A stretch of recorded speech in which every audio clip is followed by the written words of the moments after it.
First ever factory outlet Mukunda jewelleries Kukatpally, Khammam, Kothapet, Somajiguda, Hanamkonda and Suchitra. నమస్తే, మీరు చూస్తుంది సుమన్ టీవీ. నేను మీ కీర్తి.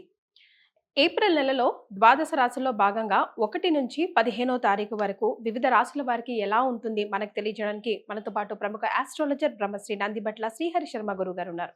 నమస్తే గురుగారు. వాగర్థ వివ సంపృక్తౌ వాగర్థ ప్రతిపత్తయే జగతః పితరౌ వందే పార్వతీ పరమేశ్వరౌ ఆదిత్యాయ చ సోమాయ మంగళాయ బుధాయ చ గురు శుక్ర శనిభ్యశ్చ రాహవే కేతవే నమః. శృంగేరి జగద్గురు పీఠాధిపతులకి, కంచి పీఠాధిపతులకి నమస్కారములు తెలియజేసుకుంటూ కార్యక్రమాన్ని ప్రారంభిద్దాం. ద్వాదశ రాశులలో జన్మించినటువంటి వారికి ఏప్రిల్ మాసములో 1వ తారీఖు నుంచి 15వ తారీఖు వరకు ఏ విధంగా ఉండబోతుంది అనే విషయం తెలుసుకునే ముందు గ్రహస్థితి తెలుసుకుందాం. ఇక వృషభ రాశిలోనే గురు సంచారం చేస్తూ ఉండడం, అలాగే కుజుడు కర్కాటక రాశిలో సంచారం చేస్తూ ఉండడం, మరియు కేతువు కన్యా రాశిలో, అలాగే పంచగ్రహ కూటమి అనగా గమనించుకున్నట్లయితే ఉగాది నుంచి 30వ తారీఖు వరకు కూడా ఈ యొక్క పంచగ్రహ కూటమి, షష్టగ్రహ కూటమి అనేటువంటిది ఏర్పడడం జరిగింది. ఉగాది మరుసటి రోజు నుంచి ఈ పంచగ్రహ కూటమి అనేటువంటిది కంటిన్యూ అవుతుంది. కాబట్టి పంచగ్రహ కూటమిలలో భాగంగా రవి, బుధ, శుక్ర, శని, రాహు, కాబట్టి ఈ 5 గ్రహాలు అనేటువంటివి ఈ యొక్క మీనరాశిలోనే సంచారం చేస్తున్నాయి. ఈ కారణం చేత 12 రాశులలో జన్మించినటువంటి వారికి గ్రహస్థితిగతులు ఈ ఏప్రిల్ 1వ తారీఖు నుంచి 15వ తారీఖు వరకు ఏ విధంగా ఉండబోతుందో తెలుసుకుందాం. ప్రత్యేకించి మహిళలకి కూడా ఏ విధంగా ఉండబోతుందో తెలుసుకుందాం. గురుగారు, ద్వాదశ రాశిలో భాగంగా మనం ఈ రోజు తులారాశి వారి గురించి తెలుసుకోవాలి. మరి తులారాశి వారికి ఏప్రిల్ 1 నుంచి 15వ తారీఖు వరకు ఎలా ఉంటుందో తెలియజేస్తారా? ద్వాదశ రాశులలో భాగంగా 7వదైనటువంటి తులారాశిలో జన్మించినటువంటి వారికి 1వ తారీఖు నుంచి 15వ తారీఖు వరకు ఏ విధంగా ఉండబోతుందో తెలుసుకుందాం. ముఖ్యంగా రాశి నుంచి 6వ స్థానములో పంచగ్రహ కూటమి ప్రభావము మిమ్మల్ని తిరుగులేని వ్యక్తినిగా తీర్చిదిద్దబోతుంది. శుభగ్రహాలు, పాపగ్రహాల యొక్క ప్రభావం సంపూర్ణంగా ఉండడం, ముఖ్యంగా చూసుకున్నట్లయితే అన్ని విధాలుగా ప్రత్యర్థులపై మీరు పైచేయిని సాధిస్తారు. ముఖ్యంగా తీసుకోవాల్సినటువంటి జాగ్రత్త ఏంటంటే స్త్రీలతో వాగ్వివాదాలు పెట్టుకోకుండా ఉంటేనే చాలు. స్త్రీపరమైనటువంటి సమస్యలు మాత్రం ఎదుర్కొనే అవకాశం ఉంటుంది. స్త్రీల వలన ఇబ్బందులు ఎదుర్కొంటారు, అదొక్కటి తప్ప మిగతా అన్ని విషయాలలో బీదే పైచేయి సాధిస్తారు. ప్రభుత్వపరమైనటువంటి కాంట్రాక్టులు లభించే అవకాశం ఉంటుంది. ప్రభుత్వపరంగా రావాల్సినటువంటి సొమ్ము ఏదైతే ఉంటుందో అవన్నీ కూడా తిరిగి తెచ్చుకుంటారు. ముఖ్యంగా విద్యార్థులకి మాత్రం గురుబలం తక్కువగా ఉంది, కాబట్టి దేవతా అనుగ్రహాన్ని పొందే ప్రయత్నం చేయండి.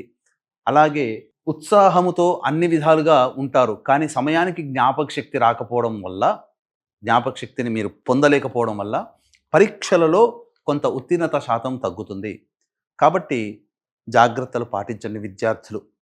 అలాగే వ్యాపారాలలో చూసుకున్నట్లయితే ప్రధానంగా ఫుడ్కి సంబంధించి, ఎడ్యుకేషనల్ సంబంధించి, అలాగే హోటల్ ఇండస్ట్రీస్ వాళ్ళు, ఎఫ్ఎంసీజీ ప్రొడక్ట్స్ రంగంలో ఉన్నటువంటి వాళ్ళు, ఇట్లాంటి రంగంలో ఉన్నటువంటి వాళ్ళు జాగ్రత్తలు పాటించండి. వ్యాపార విస్తరణ చేసుకోకూడదు, నష్టము పొందే అవకాశం ఉంటుంది, కాబట్టి జాగ్రత్తగా ఉండండి. ఎవరికి అప్పులుగా ఇవ్వకండి. ఎందుకంటే ఈ తులారాశిలో జన్మించినటువంటి వాళ్ళకి అప్పులు ఇవ్వడం ద్వారా చాలా మటుకు నష్టాలు ఈ యొక్క 15 రోజుల్లో పొందబోతున్నారు.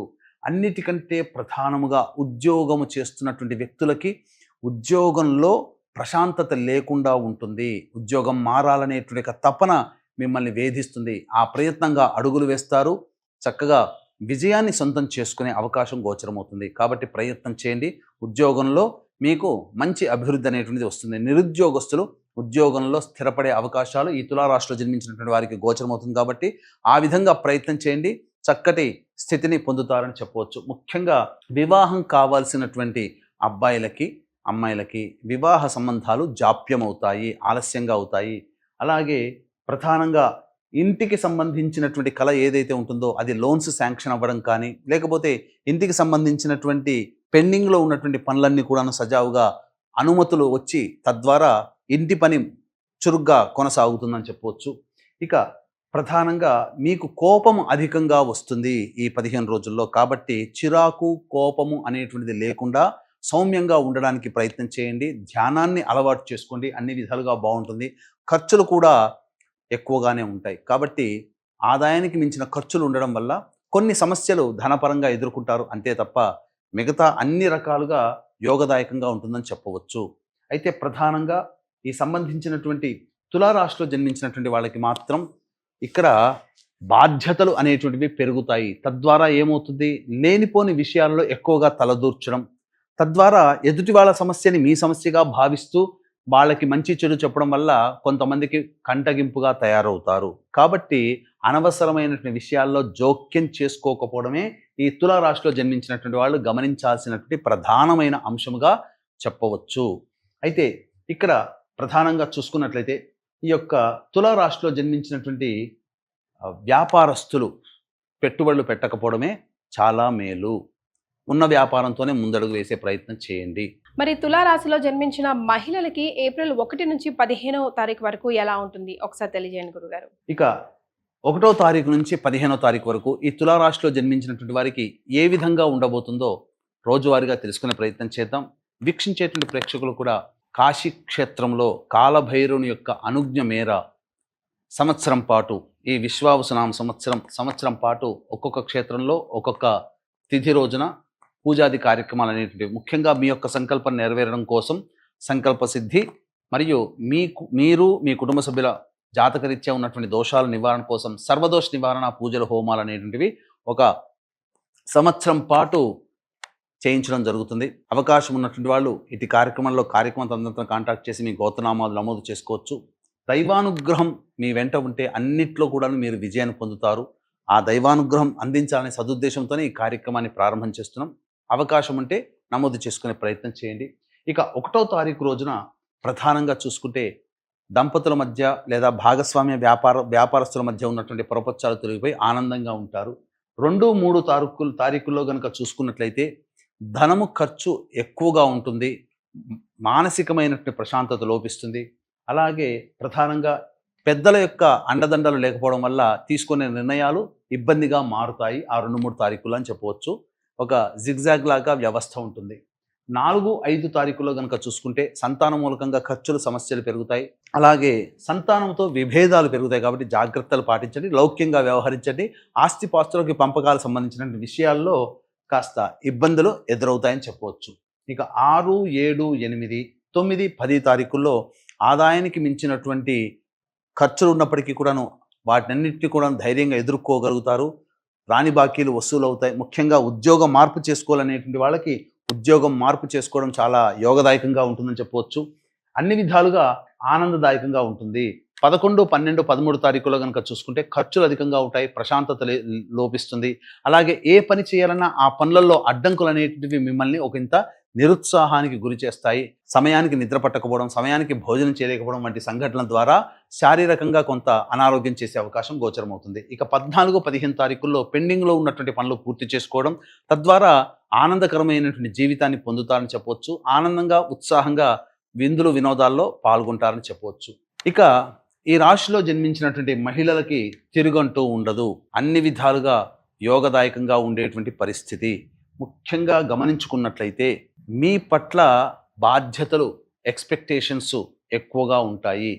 కాకపోతే పెద్దల యొక్క సహాయ సహకారాలు లేకపోవడం వల్ల ఇబ్బందికర పరిస్థితులు. వివాహం కావాల్సినటువంటి అమ్మాయిలకి మాత్రం జాగ్రత్తలు పాటించండి. ముఖ్యంగా సాటి స్త్రీల వలనే ఈ తులారాశిలో జన్మించినటువంటి వారికి సమస్యలు అధికంగా ఉంటాయి.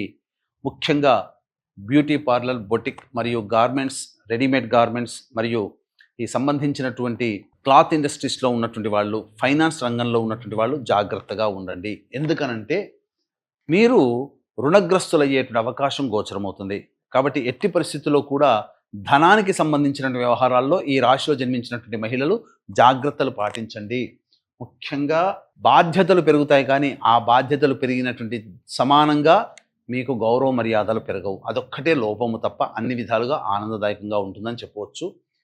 ఇక ఈ తులారాశిలో జన్మించినటువంటి వాళ్ళు సమస్యల పరిష్కారం కోసం ప్రతిరోజు కూడాను కాలభైరవాష్టక పారాయణం రోజుకి 3 సార్లు పఠించండి.